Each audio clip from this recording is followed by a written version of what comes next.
Welcome back to the association. We are live post-game as the Spurs even up the Western Conference Finals, 2 games apiece against the defending champion Oklahoma City Thunder. The series shifts back to Oklahoma City for Game 5. I'm Lauren Rosen, bringing you everything you need to know post-game here on NBA TV. He's 10-year NBA veteran George Niang. And George, you and I both picked the Spurs tonight. What made you pick them, and then what went right away? I just think with Game 4 with, everything that San Antonio's been through this year, listen, they're a 62-win team. They weren't just going to lay over and let, momentum carry in Oklahoma City's favor. And you look at how the game started, it seemed like Isaiah Hartenstein was the only answer that Oklahoma City had. And then every time, the Spurs would get a stop, it was leading to Wembanyama dunks or transition threes. And it was honestly a masterclass from the Spurs on the defensive end, right? Anytime you can get a team to shoot under 35% from the field, I like your chances of winning that game. And that's exactly what the Spurs did. They really locked in and dialed into their defense, and that's what won them this game. Victor Wembanyama was dialed in. He was locked in on both ends of the floor. When this team is at its best, he is obviously also at his best. What was working for him so well? Wemby, you see the stats there at the bottom. 22 points in the first half alone. A pretty iconic first half buzzer beater. Finishes with 33 points, 8 rebounds, 5 assists, 2 steals, 3 blocks. He was a plus 29 in 31 minutes of play. George, what did you see in those 31 minutes? Yeah, look at that. You have your 7'4" center that protects the rim, defensive player of the year, making half-court three-pointers. You look at someone that's, people try and make fun of his quirks of that he goes and sees monks or, does different things. But he's ultimately one of the most locked-in players I've ever seen, right? The fact that he can do it from all different angles, his effort, his tenacity. Look how hard he's running the floor there, and he's not even getting the ball. When you can get your best player to do those things, everyone else falls in line. And then you see here his ability to, have people make tough shots at the rim. He's just a one-of-one character, and the Spurs are extremely lucky to have him. The Spurs are going to be a tough team to stop for years to come with this guy leading them. And George, at this point in the series, of course, everyone played super heavy minutes in Game 1 that went to double overtime. The Spurs had to play heavy minutes in Games 2 and 3 as well. So to have the opportunity now, and of course, both teams saw their stars resting in the fourth quarter tonight, but to get some rest on these Spurs legs ahead of Game 5, as a player, what happens now? You're 4 games in, we're all tied up, it's best of 3 now. What do you do as you go back to the drawing board ahead of Game 5? Yeah, I think, if you're Oklahoma City, you know that you went and got home court advantage back. So you're going back and being like, okay, now we're in a 3-game series. We have 2 of those games at home. Let's go out and take care of home court Game 5. And you're at a point where you're Oklahoma City. We're going to be coming guns blazing, coming out Game 5. And then San Antonio, you can't be happy with having a great, not only moral victory, but, limiting Oklahoma City to under 100 points. You can't be happy with that because now you have to work or play even harder in Oklahoma City to get a win on the road, because you have to steal one on the road to win this series.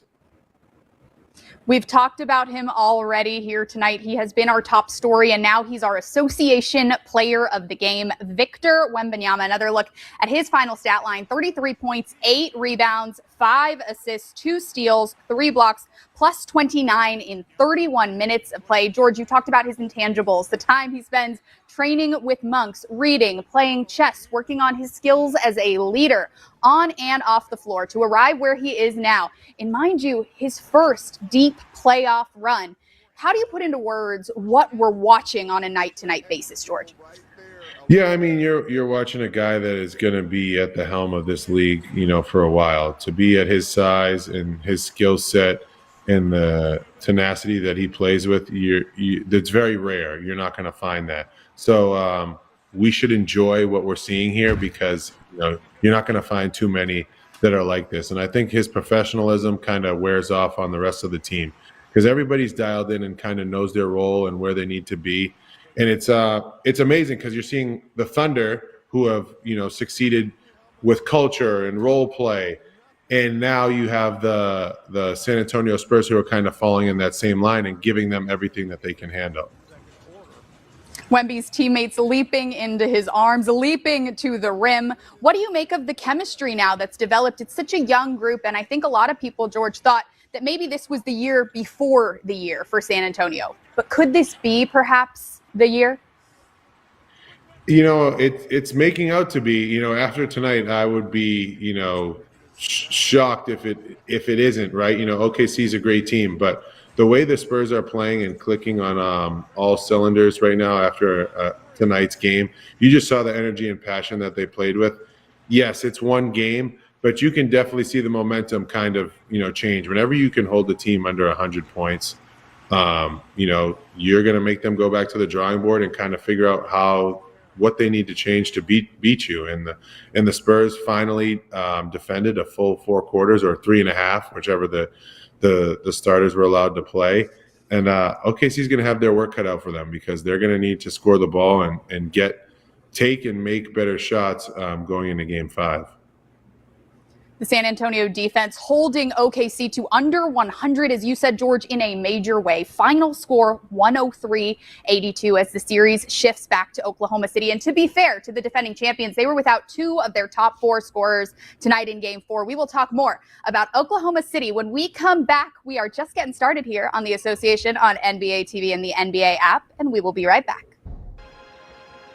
Welcome back to the Association here on NBA TV and the NBA app. He's George Niang. I'm Lauren Rosen, recapping a big Game 4 victory for the San Antonio Spurs. They went into this one with one mission: protect home court. Mitch Johnson, their head coach, asked them to attack the details. They did so indeed. And Johnson is addressing reporters at the podium now. Coach, I think this team was top 10 in deflections during the regular season, but how important is it for you guys to just have active hands everywhere, especially knowing how good this Thunder team is?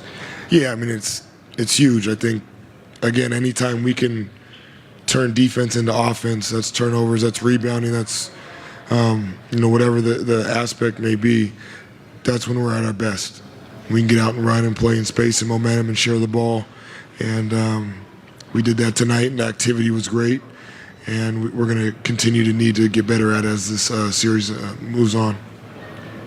Coach, your thoughts on the pace that you guys had offensively, and within that, the not being so much in a hurry that you talked about after Game 3, kind of letting things settle in and letting things happen naturally as well.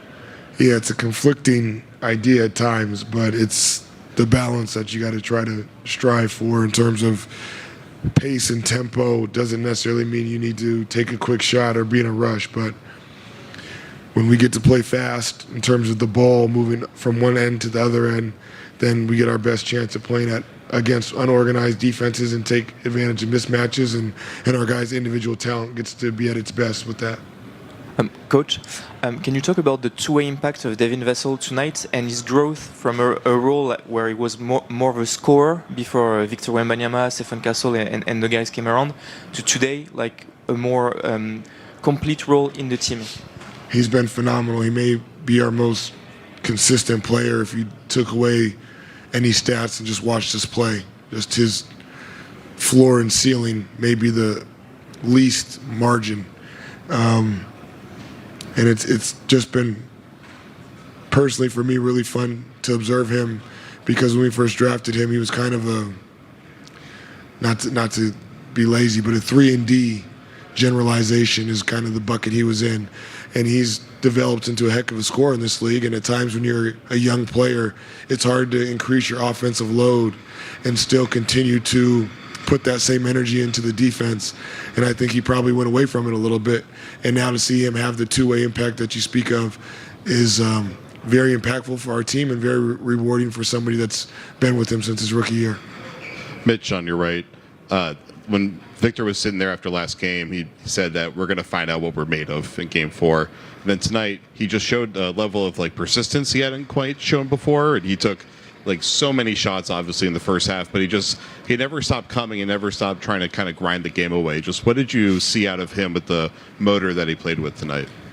Yeah, I saw a lot, and I'm not surprised. I think our competitive response all year has been pretty good. and he's been at the forefront of that more than not. And I think tonight he felt, not speaking for him, but from my perspective, an obligation to set a tone for us in a variety of ways. And I think, to your point of just the aggressiveness, was a reflection of that. Have so many people responsible for how your offense in particular runs, but is part of Victor becoming like one of those great players to feel that obligation? It's like it's his responsibility to set that tone. I think a lot of people would say that, and regardless of that, I think that's what he wants. I think he wants that responsibility and to be in the lead there, and he's built for it. Coach. Double from De'Aaron on a night, a double from De'Aaron on a night when he's still kind of grinding through that injury. How impressive is it to see him continue to just soldier on through that? Yeah, he's been ridiculous all playoffs. I mean, it's the things that he's had to play through and what he's given us, and 10 rebounds from him, 11 assists from he and Steph combined with 1 turnover. Again, just numbers, but they do reflect some substantial production that we need from those guys and clean basketball. Coach, I asked the guys before the game how did they prepare for this one, and they said they didn't change anything, that they didn't need to overreact after the loss in the third game. What does that say about them, like the maturity they have, even though they are pretty young? It says a lot. I think when you get into these series, we spoke pregame about the chess match, and you can get into a little bit of a whirlwind in terms of, do I adjust and counter, or do I just want to do it better? And both answers are right when you talk about them in a meeting room. And those guys have done a great job of executing a little bit of both. And I thought tonight was probably their best performance, maybe of the year, because of the circumstances of just being better at a lot of things. Mitch, over to your right. I know as a team you guys have one common goal, you're one unit, but how have you seen the guys lean into the experience of Harrison Barnes as you continue to go further into this playoff round? No, I'm glad you brought him up, because we needed every minute of him, and I know this is probably the least amount of minutes he's played in a long time, and maybe ever as a pro. And he was 0 for 4 from the field tonight, but boy, did we feel his impact. We needed his minutes, and his performance was huge. Oh, no. George, as Coach Johnson was talking, you and I were discussing Devin Vassell's impact on this San Antonio team's success. So when he is at his best, what is he able to do for this team on both sides of the floor?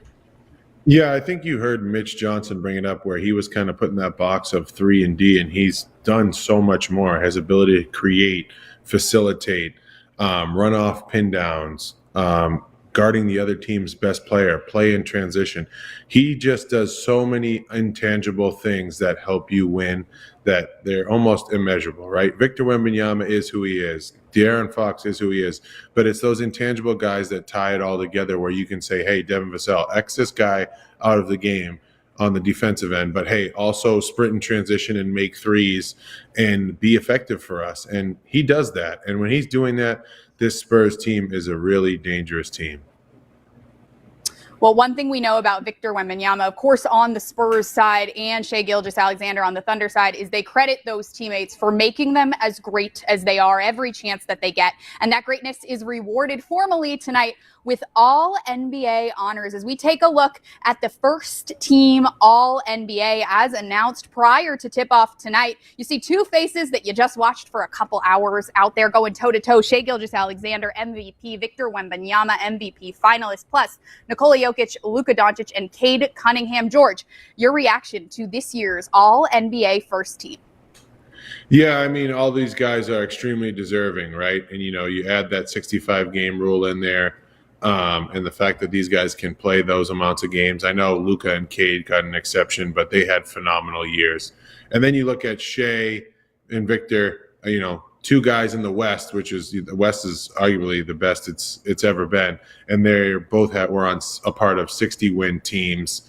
It's remarkable. And then you obviously add Nikola Jokic in there, obviously with the injury-ridden team. But for him to be up there, he's been impressive for years and years. But let's highlight the guys that we just saw, Shai and Victor Wembanyama. I mean, these guys are box office. Bring your popcorn, bring your soda, and you're in for a show, because these two show up every night. They play, they lead their teams.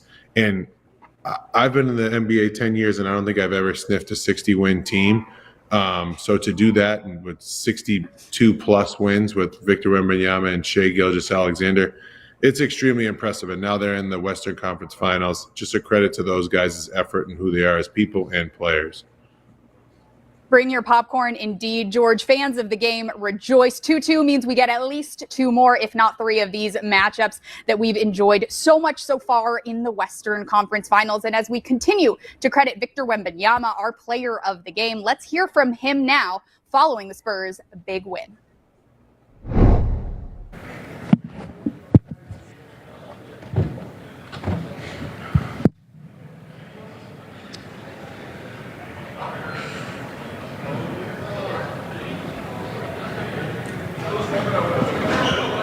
You right in front of you. OKC to 82 points which is a pretty low number in any game, let alone the conference finals. What did you see that you guys did defensively that was able to lock them down that way?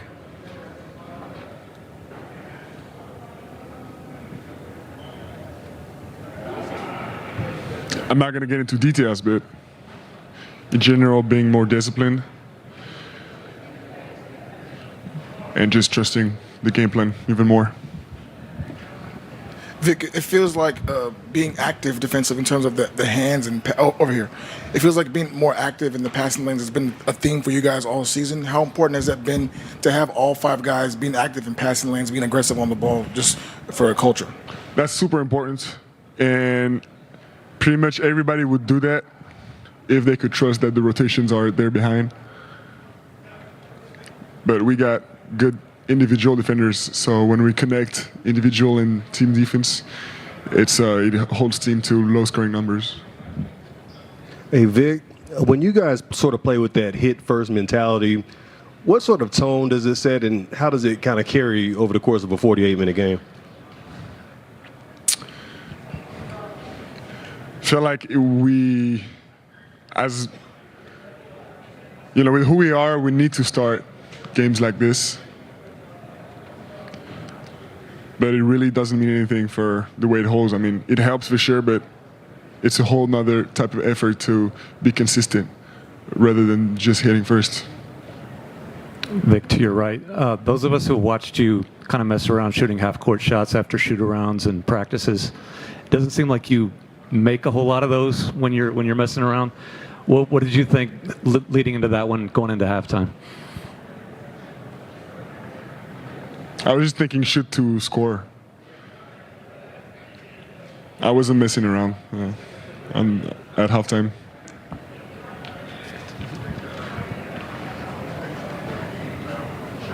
Said he's really enjoying the adjustments, and I was curious for you in your first playoffs, how much have you enjoyed the game-to-game adjustments as a chess player yourself? How would you compare it?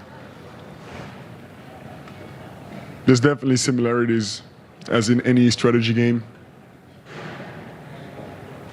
It's fun. It's very fun. In the playoffs, at some point, especially when a series drags on, everybody knows the other team like almost by heart. So it's different. I would say the coaches hold a lot of this load of the chess match. You know, the coaching staff, all the strategy. It's a lot. They do a lot of film. They work really hard. Vic on the right, you said when you were sitting there the other day, we're going to find out what we're made of in this game.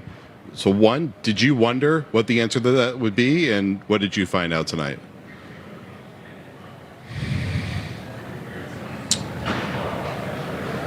I didn't really wonder, no, because we didn't do nothing unexpected. But the truth is that we had never been in this kind of situation before. It was our first deficit in a playoff series. And we just responded, but it was nothing amazing. It wasn't magic. We just did what we needed to do, and the series is far from over. We got 6 more wins before we can rest. In the first quarter, Devin had that block of McCain. Mm-hmm. Then he comes down court and feeds you for a lob dunk. Does that kind of sum up how good he's been on both ends in this series and in the whole playoffs? it's hard to sum it up with just one play because his impact has been all over the floor on all kinds of areas and off the floor as a leader. So summing up his impact with just this play would not be fair to him. Vic, after the last game, you said you needed to do a better job of essentially helping your teammates, and everyone around the team kind of says that you're hard on yourself. I'm wondering where that comes from, and then, how do you manage the last 48 hours in your first playoff run and not letting that get to you?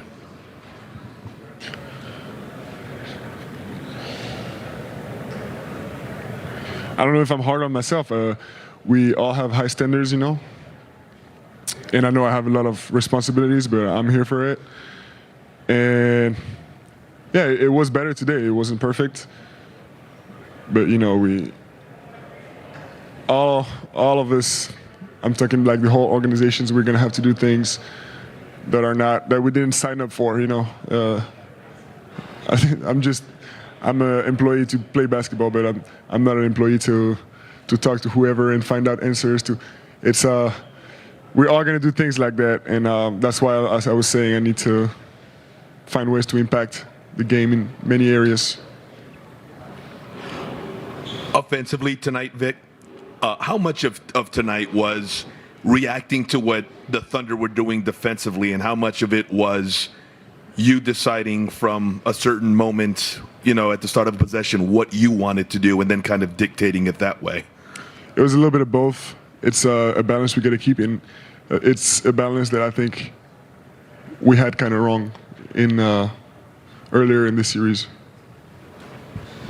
You got to spend the last 8.5 minutes of the game on the bench because you guys were ahead by so much. Is that helpful to you at this point in the series to grab that much rest? Yeah, of course. We'll get anything we get, any advantage, any edge, so we're going to use that. We need to rest. Victor, après la défaite dans le match 3, je me suis dit peut-être bêtement que dans la préparation de ce match-là, vous devriez faire des choses peut-être différentes en termes de motivation. J'ai posé la question un peu à tout le monde, est-ce qu'il y aurait des ressorts différents, des discours à avoir particuliers pour remotiver? Et ce qui est sorti de ça, c'est qu'entre ton entraîneur et les joueurs, ils ont tous dit, au contraire, en fait, on n'a absolument rien changé, rester sur les mêmes habitudes. Qu'est-ce que ça dit en fait de cette équipe déjà? Et comment toi tu as vécu un peu ces 2 derniers jours?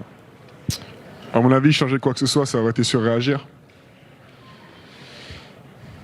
On s'est préparé de la même manière, on a fait le shoot-around de la même manière. Je pense que ça aurait été un manque de confiance et un manque de foi de changer tout pour une défaite. On n'était que derrière un match. C'est une longue série. Est-ce que tu peux revenir sur ton tir du milieu du terrain? Est-ce que déjà c'est le premier que tu mets en professionnel, un panier d'aussi loin? Et sur l'action, on a l'impression vraiment que tu maîtrises le temps, que tu es très calme, tu te précipites pas.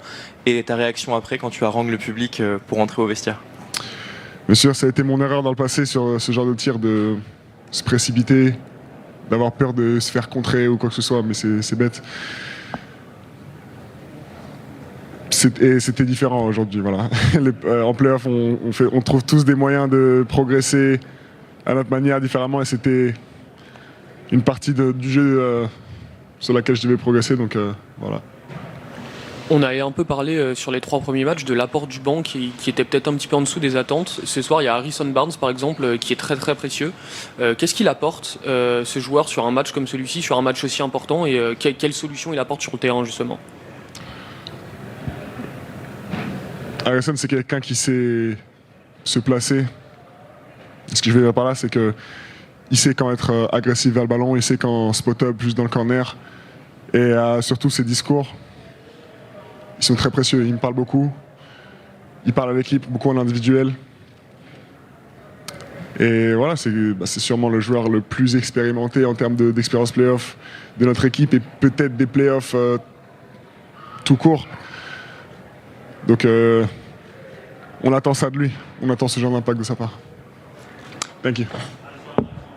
Ouais, Victor, tu en as un peu parlé en anglais, mais pour t'avoir en français là-dessus, selon toi, c'est quoi vraiment le gros ajustement, le principal changement entre le match 3 et le match 4, ce qui fait que vous avez trouvé des solutions pour gagner ce match 4? Il n'y a pas vraiment eu de gros ajustements. On a parié sur ce qu'on savait faire, sur qui on était. Comme je disais plus tôt, il fallait rien changer, il fallait juste être meilleur. Merci. George, hard not to comment on Victor Wembanyama's demeanor after a big win like that. You've played with so many great young players on their way up to the peaks of their powers. What stands out to you most about the way Victor Wembanyama carries himself after a victory like that one? Yeah, he carries himself like a true leader, like the true spearhead of the San Antonio Spurs organization. You know, that's a huge win for them. You know, I got reminded during that press conference that this is his first playoff experience, and he is in the Western Conference Finals. And you look at how dominant he's been and what he's been able to do for his team throughout the playoffs. And he's never, you know, overexcited or, you know, overshooting things. He's just in the moment like, hey, you know, it's great that we did that and we started out this game, but now we need to start the next game like that. And, you know, we can't dwell on this win because, you know, our goal is a championship and we have 6 more wins to get to that point. And to be a 22-year-old kid and to think like that is, frankly, it's pretty amazing. You know, usually guys at that age that are playing this well want to talk about themselves and everything that they've done and how good they are. And Victor Wembanyama is the total opposite. He's like, you know, we are all employees of the San Antonio Spurs and we have to do uncomfortable things. And how can we move forward and win games together doing uncomfortable things? It was just overall remarkable. Then you toss in the French at the end, like this guy does it all. Probably employee of the month, could go on to be employee of the year or the decade. George, as you watch him now, as he goes through the rest of this series, what do you hope to see out of Victor Wembanyama as his team looks to get all the way to the finals in, like you said, his first playoffs?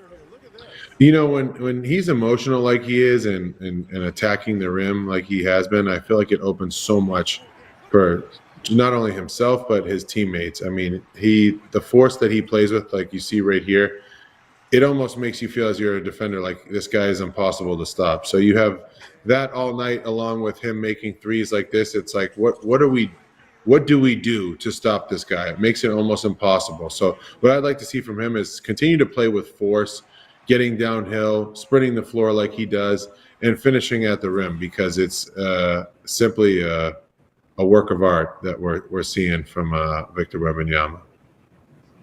And of course, this is against the defending champions. When we come back, George, I'm going to ask you, we're going to learn, what does Oklahoma City need to do to get out and back to their next NBA Finals? So when we come back, George Niang and I will continue to break this series down. We'll be here on the Association for a little while longer. Don't go anywhere. Welcome back to the Association here on NBA TV and the NBA app. He's George Niang. I'm Lauren Rosen as we continue to break down Game 4. Now, 2-2 indeed means either team can take it from here. Mark Daigneault addressing reporters now about what he hopes to see from his Oklahoma City Thunder team as the series shifts back to their home floor. We've talked a lot about your depth, but missing AJ and J-Dub, just how can you create offense without 2 of your 3 best creators? We can. You know, I thought we left a lot to be desired on that end of the floor tonight. We didn't have the sharpness, force, or precision necessary to crack them, and they were really good defensively. Just their energy, their physicality, as you know, coming in. You know, like they're down, and they're at home. And you can kind of expect that, but it's different when you're out there. So credit them. They outplayed us tonight. But the group we had can play a lot better than we played tonight as well. So, Mark, 20 turnovers is the most you guys have had in any game these playoffs. Yep. I don't know what the exact percentage of the threes was, but it was your least efficient game there. Like, how much of what happened today, at least offensively, are you considering like outlier stuff, and how much of it is like actual process? That's the trick. You know, I think when you play 12, we've played 12 playoff games. When you play 12 playoff games, they're not all going to be masterpieces. So as much as you want to win, there's nights where you just don't have it for whatever reason. And so maybe it was one of those nights, but you also can't like throw it away. You have to look at the process in a clear-eyed manner and see what corrections you can make. And I think some of the turnovers and some of the shooting was a result of the way we played and a result of the way they defended. You know, I'd never take away credit from them when they played the way they did. But it's a little bit of both probably. Like it wasn't our night, but at the same time, we could have been a lot better, and we need to be a lot better in Game 5 when we want to compete in the game. You mentioned earlier the series, I think it was after Game 1, that you guys don't run a lot of plays for Chet, that he gets his stuff downstream.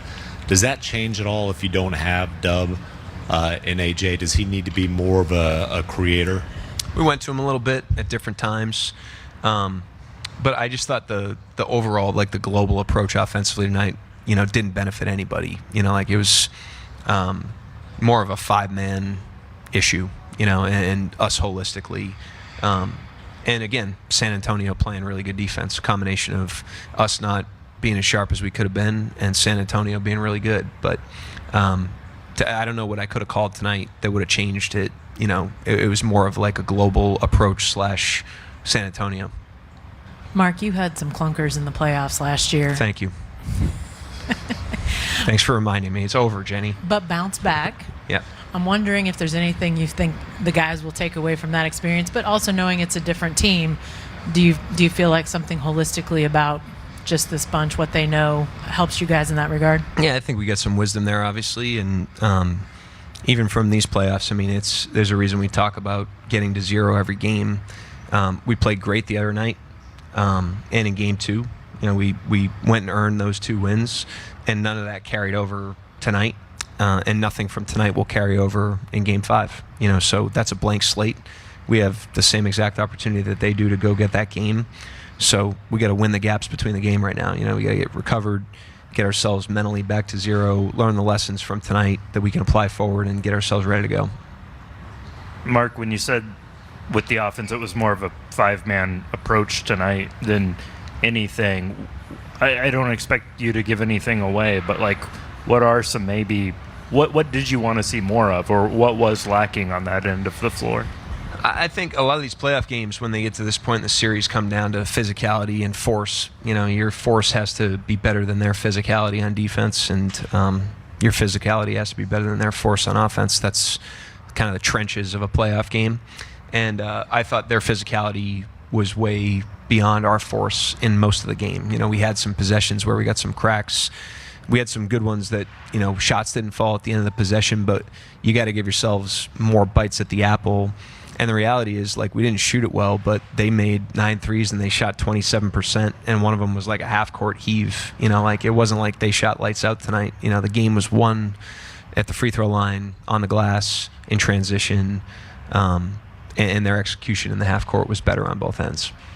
Yeah, Mark, I was just going to ask you about that. I know 103 points you give up, you can probably live with, but it did seem like they got more at the rim, or more, put more pressure on the rim, maybe started some of their pick and rolls a little lower. What did you notice about some things that you'll have to kind of manage or deal with if they run them back?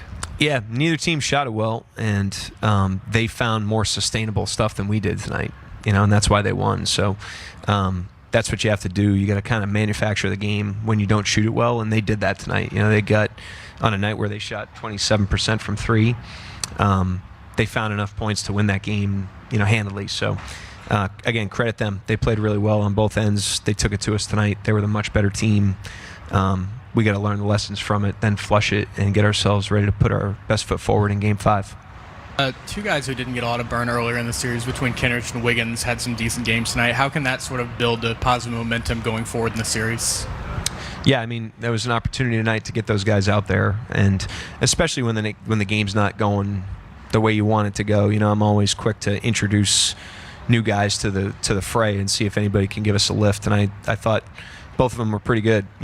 Wiggs in the first half, and then Kenrich's normal edge and physicality. He made a couple shots. They've done a great job of keeping themselves ready. They deserved the opportunity. And gave us quality minutes tonight, despite the fact that we didn't play our best game. Anyone else? Thank you, Coach. All right, thank you.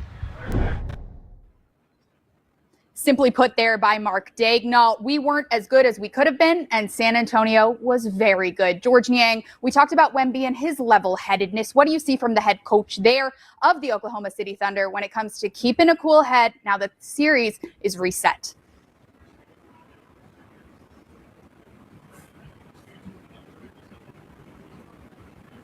Mark Daigneault talking, like a coach that has, playoff experience.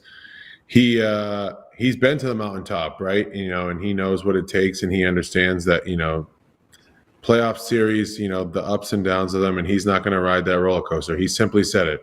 Hey, we turn the ball over, and it's tough to win games when you turn the ball over that many times. That being said, I went and looked at my bench and see who could give us a spark. Hopefully giving them minutes now will help us moving forward because, who knows with AJ Mitchell and, J-Dub when they'll be back. But, to turn the ball over 20 times and to be missing 2 of your top guys, it's a tough recipe to win, especially on the road with a team that has their backs up against the wall. I mean, Mark Daigneault knows what he's doing. He's going to learn from these lessons. He's going to go in and dissect something up and throw something at San Antonio where they're going to really have to figure out what they're going to do in Game 5 to try and beat Oklahoma City in Oklahoma City. The series shifts back to OKC, and they bring with them not one but two of tonight's All-NBA honorees. We already took a look at first-team All-NBA for the 2025-26 season. Let's take a look now at the second team. George Niang, as we check out the group of guys that are honored with All-NBA second team, Donovan Mitchell, Kawhi Leonard, Kevin Durant, Jalen Brunson, and Jaylen Brown. Who stands out to you here on second team? Yeah, I mean, all these guys have had tremendous years, and, you can make an argument for some of them to be on first team. But, I mean, does Kawhi Leonard ever age? My goodness. He had his healthiest year this year. The Clippers started off extremely slow, and he kind of, brought them back throughout the year, whether if it was trades, ups and downs. He's been extremely impressive throughout his whole career. And, I think this second All-NBA second team is probably a real meaningful one because he earned every bit of this award. He was extremely impressive this year. George, you know me, I'm excited to shout out my clips whenever we can. Kawhi Leonard, you mentioned it. That team started out 6-21. Ty Lue challenges them to go 35-20 the rest of the way. They do so indeed. And Kawhi Leonard obviously was a massive part of that. Back to the series at hand as we look at third team All-NBA for some familiar faces in tonight's Game 4 matchup. Jalen Duren of the Detroit Pistons, Chet Holmgren, who you just saw tonight, of the Oklahoma City Thunder, the Hawks, Jalen Johnson, 76er Tyrese Maxey, and Denver Nugget Jamal Murray rounds out the third team. George, who stands out to you here? I've been lucky enough to have a couple teammates on this one. I can't say enough about, Jalen Johnson. My time in Atlanta was short, but, he was a worker. He was remarkable. He truly deserves it. He came back off a double shoulder surgery, and to get this award is awesome. And then, Tyrese Maxey, definitely one of the most genuine people I've ever been around, one of the best teammates, one of the best people.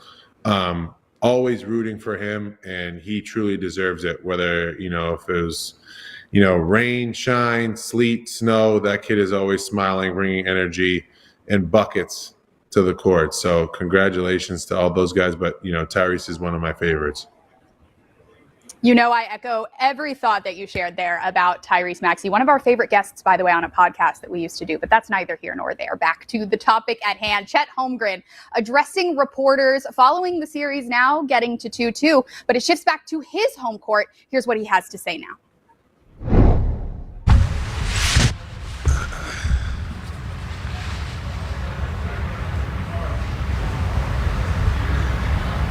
Chet, some nights shots are going to go, shots aren't going to go, but what did you feel like overall wasn't quite there for you guys tonight in this one? I think overall, they played like their season was on the line and we didn't. It shows in the box score. So. Hey, Chet, you guys have had games that haven't been your best in the playoffs in the past. Even some might say Game 1, this series wasn't your best day as a team. What have you guys learned from coming back from those? What's important, and the fact that you'll have that knowledge working off of this game? Yeah, I think the biggest thing is we can't rely on it being our best day to win basketball games. We got to, figure out how to do whatever the game calls for us to win games. We didn't do it tonight. We've done it in the past. I think we've had games where, things didn't go our way, or shots weren't falling, whatever it might be, we still figured out how to win the game, and that's what we have to do. We can't just bank on things going our way, the ball bouncing our way, shots going in. We got to figure out how to win the game with things that we can control, and then go out and do it. I know you obviously come out tonight, you want to win, but the fact that you guys regain home court advantage, is there any solace that you leave here with that at least?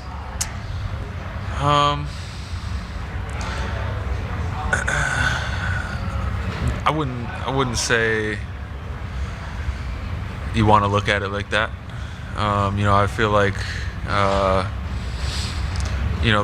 we're seeing it as we had opportunities that we didn't take advantage of, we didn't make the most of, and now we have opportunities going forward that we have to switch that around for. Hey, Chet, you obviously don't get to the point that you're at without demanding a lot of yourself. Just how would you describe the standard that you hold yourself to, and where would you say you're at with that in this series so far?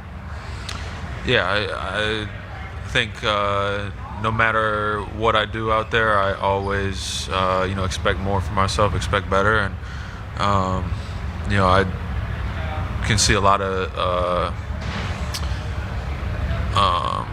opportunities in the game where I have to be better and take advantage of, and I'm going to do everything I can to do that.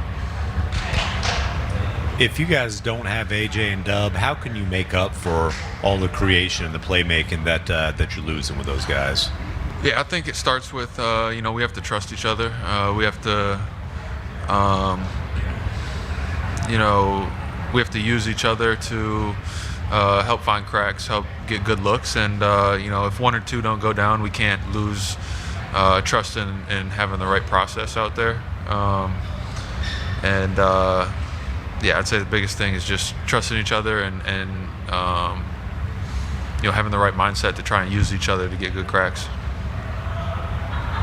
What else we got? Go ahead, Jenny, in the front row. I know lots of times that when Mark or you guys talk about 0-0 mindset and all that sort of stuff, sometimes there's eye rolling amongst fans or us or whatever. But is that the type of mentality that with games like this, that's where it really comes in handy? I think it comes in handy no matter what, every single game. Obviously, there's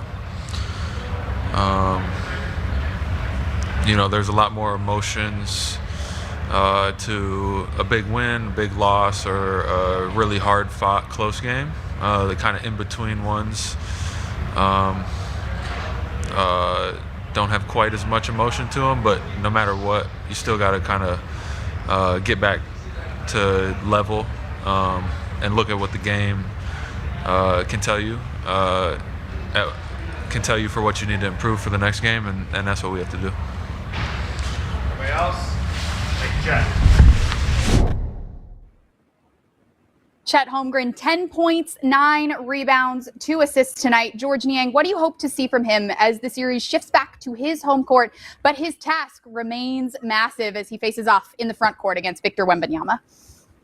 Yeah, I think for him, he can continue to be aggressive, right? I think he only played 25 minutes tonight due to the circumstances. Like I said, when you turn the ball over 20 times, it's tough to really hang in there on the road. But I'd look for him to be ultra aggressive, because at this point, with what Victor Wembanyama is doing on the offensive end and how he's sprinting the floor, you want to tire him out on the defensive end, make him really have to guard Chet. And whether if that's Chet putting pressure on the rim or offensive rebounding, getting his team extra possessions, I think, continuing to bring the energy piece, but ultimately being aggressive and looking to score for Chet. I think it was eight shots or 8 to 12 shots that he took tonight. But I think if he can up that a little bit, especially with the more minutes that he'll be playing, I think that will fare well for the Thunder.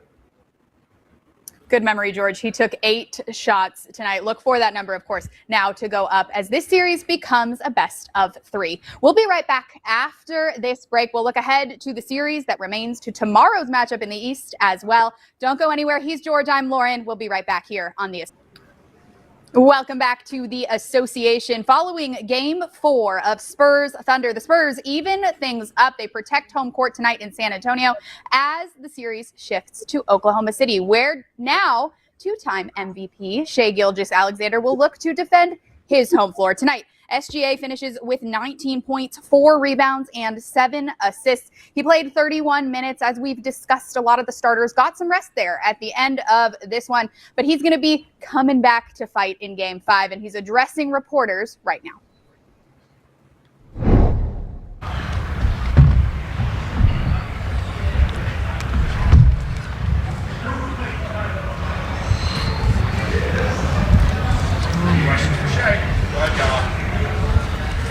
Shai, what did you guys feel out there just in terms of the offense and not being able to kind of get things rolling the way that you had been the previous couple games? Yeah, they just punched us in our face early. It's 2 games in a row. They've come out the aggressors. Last game we were able to course correct. Tonight we just didn't do so. Yeah, we gotta do a better job of starting the games. Obviously, it's a little bit more challenging when you're on the road, and we know that. But we got to go out there and do it if we want to win games, especially against a team that good. Never really found a rhythm or consistent rhythm tonight. What do you feel like the biggest issue was? I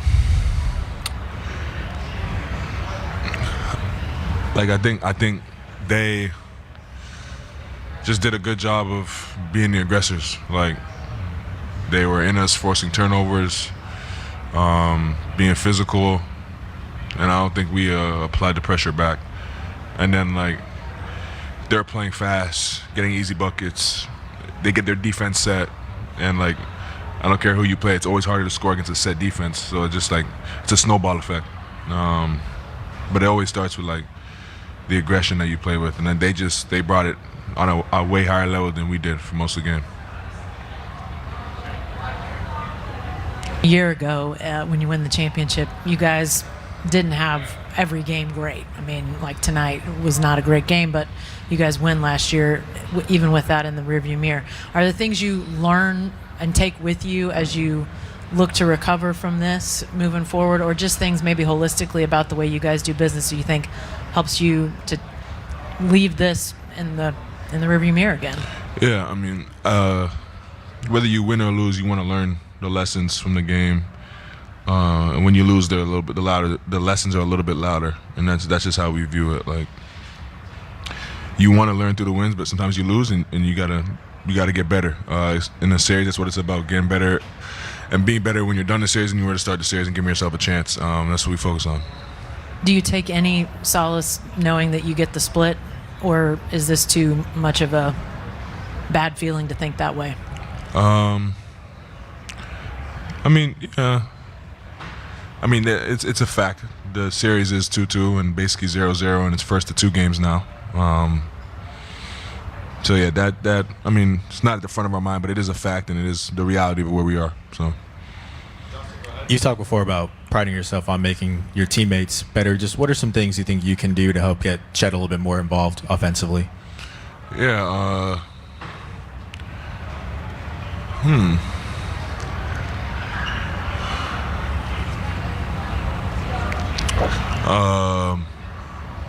I mean, Chet's an easy target to find, so probably just like find him more in the dunker or when he's spacing. Just put him in better positions to use his strengths as an offensive talent. I don't know exactly what that looks like, just because I just got done playing, but watching film, we'll find ways for sure. Ever thoughtful is Shai Gilgeous-Alexander. He's now the 2-time defending MVP. George, what do you expect to see from Shai as the series shifts back to his home floor? I mean, he's MVP for a reason. I expect to see, him to have a monster game moving forward in Game 5. He's been here before. He knows what to expect. People forget that, that Denver series last year was dragged out to a Game 7 on the home floor of the Oklahoma City Thunder. So he's had plenty of experience with all this, and I think he knows what he needs to do moving forward. He even mentioned talking about how he could get Chet more involved and just someone that's very process based, but always thinking ahead. I enjoyed, watching that. Always thinking ahead indeed. George, I know NBA fans everywhere are looking ahead already to Game 5. Before we can get there tomorrow night, Game 4 of the Eastern Conference Finals, Cleveland Cavaliers, New York Knicks. Before Game 5, the next night, George Niang. They call you the minivan on the floor. Like I've said before, you are a Ferrari in the analyst seat. Thank you for doing this with me tonight. Thank you for having me. I appreciate it. So that's all the time we have here on the Association postgame. The series is even for George Niang and everybody here in Secaucus. I'm Lauren Rosen. Thanks for joining us, and we will see you very soon.